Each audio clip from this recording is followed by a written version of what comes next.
What's poppin', guys? It's the Sound Alchemist here with Gersh1. and today we're back to answer your frivolous questions in another episode of For the Greater. This is a video series where we answer the questions left by you. If you have a question for us, comment down below. Put question in front of your question because we get to those questions first. If you don't do that, you're probably not going to get your question answered, guys. But that is what? Crocodile Waters asked, and his question is, what's a Primaris? I don't know, what's a Primaris with you? Lion King joke. So Primaris Marine is basically the new and improved Space Marine. Yeah. So when the Primarch Gilliman was resurrected, he talked to Fabius Bile, his old compadre. No, he did not. Yeah, he did. Fabius Bile? Oh, no, my bad. Belisarius Call. There you go. His old compadre. And then he was like, yo, I've been working on something for 10,000 years. 10,000 years, you want to check it out? And he's like, sure, why not? Whatever. I just woke up, but okay. And then, lo and behold, it's the Primaris. Yeah. So basically, they're bigger, they're tougher, they're stronger, they're faster, they can process information quicker. Pretty much think of a Space Marine, but like... On crack. And on top of that, they got this new and improved armor. Their muscles are literally freaking metal. Like, what is going on? Check out our 40 facts on the improvements of a Primaris Marines. There are 3 gene seed organs that are exclusive to the Primaris that really help them out. Mm-hmm. And one thing I do want to talk about, since we're on the topic of Primaris Marines, it is stated that they do not suffer from the genetic flaws of their predecessors. So, for example, if you got a Blood Angel Primaris Marine, they don't have the Red Thirst or the Black Rage. However, in one of the, I believe it was the Kill Team, like, community Warhammer thing where they talked about the new stuff for the Space Marines in Kill Team, they mentioned that you can have a Primaris Marine with the bone blades from the Black Dragons. Now, I don't know if I'm wrong on this, but I thought that those bones that like pop out of the Black Dragon Space Marines, that is a genetic defect.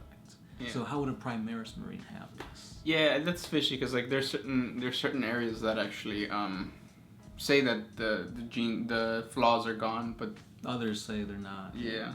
So. And then that also leads me to believe that our Primaris Marine is susceptible to chaos.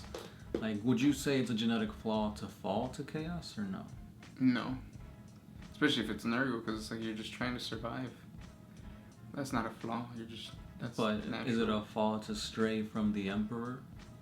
I mean, you could always be tricked too, like Zinch. True. But is it a flaw to have Zinch be able to trick you? No. Then it just becomes like one of those never ending. That's on me, guys. Never ending, like, but if a banana fits perfectly in your hand. Anyways. But if. Next question comes from Jakub Muselik. Can your bae send nudes through astropaths? Yes, it's possible to send nudes through astropaths. Most astropaths are kind of like, I wouldn't say brain dead, but they're not all there. So you could just send all types of, so you can send all types of things.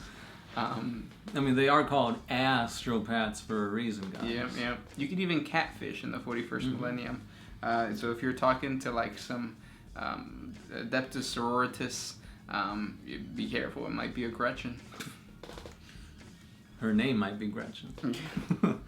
But yeah, actually, there's a lot of traps catfishes and catfishes in 40K. Basically, Zinch is all about that. Mm-hmm. Orcs. Yeah. Orcs. Next question. I have one from Ruzgar Tarhan. Can Eldar clone themselves like Deathcore of Krieg to reproduce faster and possibly stop their extinction? No, never do that. The Dark Eldar try to clone themselves, but that's how they get, what are those things called? Aberrants? Aberrants, I think they're called. I believe. They're just bastardizations of their beautiful form. Their gorgeous bodies. Next question. Emilio Zapata. ¿Qué pasa? We often talk about who would win between the Necrons and Chaos, and the likely answer is none. It would be an endless war of constantly reborn warriors. Yeah, I know, you slightly favor Chaos to win, but there's no chance. So my question is there even a possibility to win against Chaos with positive outcomes? For example, killing Slanesh would be a power-up for all the other Chaos gods, and thus more calamities would occur. So, I mean, we favor Chaos because of the circumstances of the Necrons. The Necrons actually waking up and having the gusto to take on an endless swarm of Chaos spawn is very unlikely. Is it a possibility? Yeah, because the Necrons know about pylons. They know how to, like, seal off Chaos because they fought the old ones. So they know that psychic powers can be, like, quarantine, yeah. So yeah, they can definitely close off the Eye of Terror, close off any warp rift, and it would be a positive outcome, because the positive outcome is that there's no way for the real world and the warp to exist anymore. Positive outcome in terms of Chaos going away, not for humanity. Right. Well, yeah, it's because the Dolmen Gates, I guess, is something that the Necrons created. And then if you cut off the warp, you're cutting off the Astronomicon, meaning travel would be, once again, really, really slow. Mm-hmm. That's a toughie. Yeah, so just enjoy the 41st millennium as it is right now. What's the saying? You don't know what you got until it's gone. That's what my stance on Chaos is. Next one. I have one from Michael Howell. He asks, do any of the other Chaos Gods have birthmarks, like Slanesh does with the Eye of Terror? Not specific. There are, like, warp rifts and stuff like that. Like the is it the Maelstrom? Right. Yeah, the Maelstrom. But I don't think there's a story behind why it was created. Right. I'm trying to think, like, if when Nurgle was first birthed, if, like, a huge, I don't know, like, cesspool or something. That's the thing that gets me mad, though, because they say that he was born during the plague. The Black Plague. But it's like... the Black Plague, it was really a horrible event, but, like, you could say that the introduction of bacteria was even worse, or, like, viruses, or... Yep. Yeah, it's wishy-washy. It is. Speaking of wishy-washy, Nick Van Octoven says, Biker mice from Mars, slapping a Skaven on a Raven Wing bike so they can be a part of a Mechanicus army. I'm gonna start this army. Do it. It's not a question. He just said that. Okay. Next question comes from Kim Jensen. With no Psychers of their own, will the Black Templars not get raffle stomped by psychic enemies? They still will. I mean, yeah, they don't use Psychers in their ranks, but they have so many, like, Astartes in their, ranks in their crusade that it kind of makes up for it. Mm-hmm. It's like, we don't have powerful Psychers, but let's throw more bodies at them. Yeah, and just because you don't have Psychers doesn't mean you're at a disadvantage.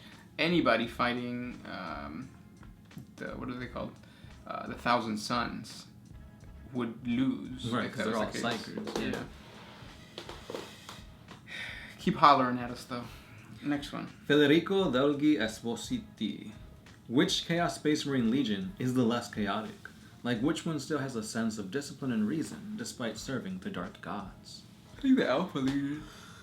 That's probably one of them. I would say also the Iron Warriors, because they're Chaos unaligned. They actually hate working with, like, demons and, like, Chaos-possessed stuff, so... But from what I remember, they still, a big portion of their group did leave Perturabo, though. Right. And they're being led by that one warp. Hanzo. Yeah, Smith. Aren't they also part of the Demon Kulaba stuff? Yeah. Yeah. So, there's exceptions. Mm-hmm. Next one. The Fool 06. Are there any universe and other franchises that has as much grim darker universe, Or is the Warhammer 40K universe the grim darkest of them all? Yeah. Well, I mean, you guys have mentioned Dune, the what's that other universe? The one with the Doom Marine, Doom. Because like when you compare it to like Tolkien, like and like Game of Thrones and stuff like that, like yeah, 40K is pretty dark. Yeah. I mean, I like 40K, but I also like the science fiction aspect of 40K. Like when I did the story of the Demon Kulava, I don't want Warhammer to go that route, because it's just kind of like, well, now you're just being gory to be gory. But when they go the route of like talking about the war in heaven and the Quark and like a backstory, a scientific backstory, that's really cool to me. But yeah, I don't think there's anything more as grimdark, I guess. Yeah. Other than like that one like Pinhead type. What is it called? Pinhead Larry. Yeah. Who are you calling a pinhead? Isn't that one? That's SpongeBob. Okay. Yeah. I'm Dirty Dan. D406 once again. Why do you think the Emperor favors a flaming sword and a massive power claw? Does that mean that the Emperor is a melee-type fighter? And if he is, how strong is he in actual terms of physical strength? He a beast! Think of Brock Lesnar and Kimbo Slice having a baby and then giving it like steroids. That's how strong he is. I mean, it's still a baby on steroids because like I didn't say he matured. But and they can't even have a baby because it's, you know, two males can't make a offspring. Not yet, anyways. It's 2018. We'll get there. Yeah. But yeah, he is a beast in combat. He's a beast in range because he's got psychic powers. That's what I was gonna say. Like, he might not have a gun, but he can melt your mind with his mind. Mm-hmm. He can melt my mind any day with those abs. Washboard. Surfboard. Next question comes from Mandalore the Hunter. This will be the last question. Hey fam, what do you guys think of the Fallen being able to gather in Legion strength? That's kind of crazy though, because like the Dark Angels were Legion strength chapter, Legion, and like them splitting off, and now that splinter has Legion followers. I mean, it's crazy, but I mean, if you think about it, it's possible because they've had all this time to get recruits. They've had all this time to train them, and on top of that, they act in secrecy. So perhaps maybe the Lion hasn't been sleeping. Maybe he's been secretly sending them gene seed or something to bolster their forces. For what? That's up to you to decide. Yes, I agree. Nah, he wasn't paying attention.